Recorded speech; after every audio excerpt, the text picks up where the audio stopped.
The rest of the Sojourners during that time, as Bramble steps back in, to what have you been accomplishing? Felthran, as you rest in the ethereal plane, your mind drifts as you see nothing but fog and mist. Young and naked, you lay upon the ground. Though it is not cold, you feel the warmth of hands hold you like a bird's nest within an egg. You feel safe and secure. You hear the voice of Hay say something to you, though it is but a faint echo. Hey, what is that thing you say to Felthran as you gently lay him on the ground? Hang in there, Felthran. We've got you. And hey, what have you been accomplishing during this time in the hamlet of Red Ruth? I think the thing that would have drawn Hay most is just trying to get a feel for the land, such as it is. It's such a bleak place down here, and that's what he gravitates toward to find stability. Nature has always made sense to him, and in this place of dubious nature, he's trying desperately to find something that will ground him and help him to feel a sense of control and a tie to the land. So he's examining everything. At the same time, he's very disturbed by the state of his arm, his missing arm. It has not quite fully developed.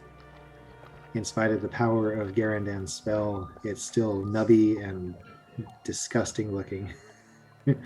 And he's not sure that he likes it. He's actually contemplating trying to rid himself of it again. And he's not sure if it's due to the nature of the place or a personal failing. It couldn't be the power of Garandan's spell. There's no doubt in his mind that Garandan did his best. So it's either a personal thing or it's something in the air.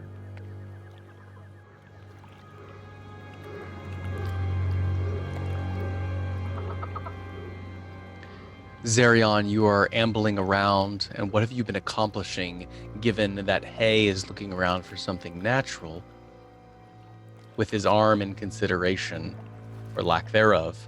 To what have you been paying attention to? I have been staring at the bookshelf, reminiscing of the times I've spent here so long ago with Red Ruby. Never thought I'd be here again. I grab a book off the shelf. I open up the strange characters there. She never allowed me to read in the books that was here. I was usually to help cleaning, dusting off everything in the house. Ship me and run errands, kill things for food. Anything that she'd have me do, I'll do. Most of my time. Only fun time I spent is whenever she was gone and I had my way the place. But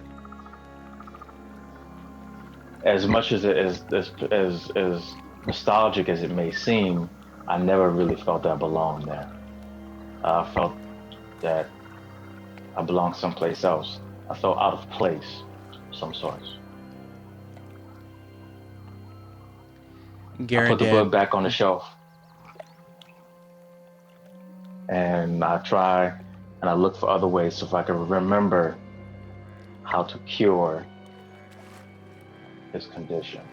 Indeed, Zarion, you are going through the forbidden tomes, the shelf that she had locked away, insisted you never touch. You find your old duster, simple tool that was designed to keep the dust from collecting on these precious models and spell scrolls. Garandan, considering that everyone has been doing these things, while yet Bramble has still to walk his furry feet through the closet study door. What are you spending your time doing? So now that Garandan's feeling better from the regenerate, his legs reset, he's feeling more moving. Now that he's taken care of, he is looking at his fellow sojourners and just ministering to where they need to be healed or fixed, bandaged. It was a pretty nasty crash. Just making sure they're all ready now that they feel kind of safe in a little spot. Indeed, you see everyone still suffering half with hit points. Everyone looks pretty shabby at this point, Garandan. And Bramble, you walk through the door. Hey, as you're looking around, what Bramble finds is that you see a collection of potted plants. First time you've seen any sort of plant life in this area. In Avernus, it is completely dry and scabbed and desolate and unforgiving, and yet there is a blossomed area of these perfectly beautiful ferns and lilies, vines, all from the Feywild, and they dance and glow with lights, and little fairies circle around them, tending them, watering them with their tears, singing to them in songs of laughter. As you get closer, some of the plants begin to lean in towards you. One of them even touches a wound on your body, giving you 5 hit points back, sealing up the wound. Another one strikes back at you, lashing you, spitting upon you this poisonous venom, taking away another 5 points of damage. Bramble. What is this? Green. My eyes haven't seen anything green in what, months? Well, look at it closer. You'll see the color shifts. Whoa, you're right. So many strange things. So listen, guys. I just ran into my brother. The dead one.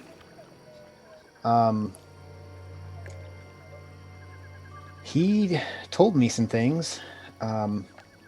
Apparently, Mad Maggie is kind of at the center of all of this. Not just running Fort Knucklebone, but really pulling some major strings here. She also happens to be responsible for his death. So we might need to find a way. We are probably going to need to find a way to put an end to her and her sister, Red Ruth here. They're part of a coven. Might have to deal with all of them. Well, wait a minute, hold on. You mean Mad Maggie and Red Ruth? Both? Yeah, that's what he said. So it's like a snake. You take off the head and... Oh, we already did that. Yeah, I asked Hedge if he had any clue how to kill them. He didn't really have any ideas. I'm hoping Angel Strike might help, but I don't know. I mean, Felthran and Hay, you guys took pretty good care of her back in Banzaro, and that didn't put an end to her. Might find an answer here somewhere. This is Red Ruby. They sisters had a bit of a quarrel. I'm sure there's a way to for her to take out Mad Maggie. This sister, after all, she would know. Somehow if we can find something here, or actually ask her before we kill her, you know. Zarion, almost as an answer to your question, the book is standing right behind you as you're delivering this monologue speech. The rest of you can see immediately behind Zarion, The Cure for Abyssal Corruption. Garandan. I think that's the one right behind you there, buddy. I turn around, I look up at the book, Can you read and I stare at it for a few minutes. I can't read the book. I reach up and I grab it. A letter falls out from the book's pages and lands at your feet. I reach down and pick it up. What do you do with the book? I hand it to Bramble. Okay.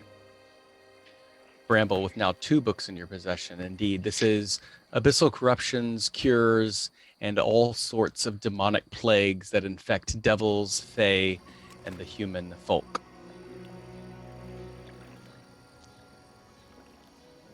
The letter, Zarion, do you open it up? I'm opening it up. I'm scanning through the pages right now. It is written in a language you understand, Infernal. And it says, Dear Zarion, I know you have probably by now had your curiosity piqued and read this book. I told you not to, but I know that the curiosity would get the better of you. Know this. Upon your arrival, Bel, the most noble captain in the Infernal Legion, placed you in my care. He commanded me to keep you as a secret from Zariel, and she believed her son was killed in a demonic raid and sacrificed to Yenigu, the demon lord. Your memory has been wiped of your mother, your father, a poor human man locked in a damning contract. Of course, upon inception, he was executed by the very devil he consummated the ritual. Your life is paved with blood. My sister, Mad Maggie, has quite often begged for a trade, but until that wretch returns my heartstone, she can rot in that awful home she calls a fort. Of course, I haven't told you any of your history, but I have shared everything I know of Greyhawk to fill your curious mind with memories, so as you will not wander in your thoughts. When it becomes advantageous for Auntie Red Ruth, I will hand you this letter, unless you discover it first. I call you child of Zariel. Sorry about your damned heritage. We can't choose our family, and I know this more than anyone. Signed, Red Ruth, Crone of the Night, Sisterhood of the Dirty Wound. Zarion, you have a moment, and might I ask how you appear to your fellow sojourners as you read through this letter? I'm standing here watching, reading this letter in awe at first. And then anger kicks in. All the errands, everything that you have me done, selling me off to Mad Maggie, and you didn't even bother to tell me this sooner. Right. So, this means that Zariel is my mother. I need a moment to process all of this, guys. And I go walk in the next room somewhere with the paper in my hand. Bramble, Garandan, and Hay, you have a moment to respond as Zarion leaves the room. Told you I was questionable about the women in his life. Man, it's a mess. Yeah, Hedge mentioned this little tidbit in passing too. So I'm not sure exactly what to make of it. Maybe we can, if we encounter Zariel, maybe we can use this fact to try to jolt her back to her former self. I don't Might know. help in the answering the choice between coming back to being celestial if she thinks her son's dead. Hmm. But hey, we've got to get Felthran back. What's that book say? Right. So Bramble goes back to reading the book, which he's opened in his lap. Spending some time, Bramble, Garandan, and Hay, you all look through this book as Zarion storms off, Felthran lying there as if in a coma, and you can see his body is see-through at this point, Bramble, as you have sight into the ethereal plane. Now, you quickly guess, or after some time, hours and hours of reading through these texts, you discover that you need 3 pulses of sunlight for the suffering of Felthran. You need 4 vials of dragon's blood, by which he must ingest, and 7 vomits of confession for his past sins. Upon this completed ritual, Felthran Grovelor will be cured and immune to the deception of gluttony from Yenigu.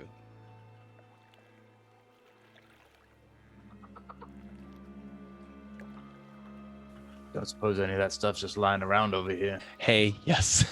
there's this large swath of just like this huge pharmacy of vials and potions. Hay's collected quite a few spell components, I imagine, by this time. One of the ferns begins using its 2 fronds to start clapping with glee as Hay reveals 4 vials of dragon's blood. I know a thing or two about light. Let me see what I can do. Sorry, so it was 7 doses of Vosh and 4 vials of dragon's blood. What was it? You need 3 pulses of sunlight for the suffering of Felthran, 4 vials of dragon blood for ingestion, and 7 vomits of confessions for past sins. This is the ritual that will bring back Felthran Grovelore. How do we capture pulses of sunlight? That seems like you, Garandin.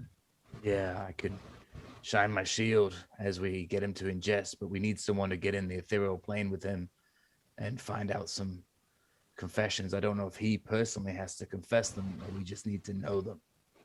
Well, I trust him. He's still Felthran. You hung out with him a while. Did you see any sins? He seemed like a straight up guy to me. He is. He's one of the best people I've ever known. But everyone has something. I've learned that in my time with you. Oh, with me? Thanks. Well, with everyone. Outside the woods, I mean, everyone has something that they want to hide. No, you're right. You're right. I can go in.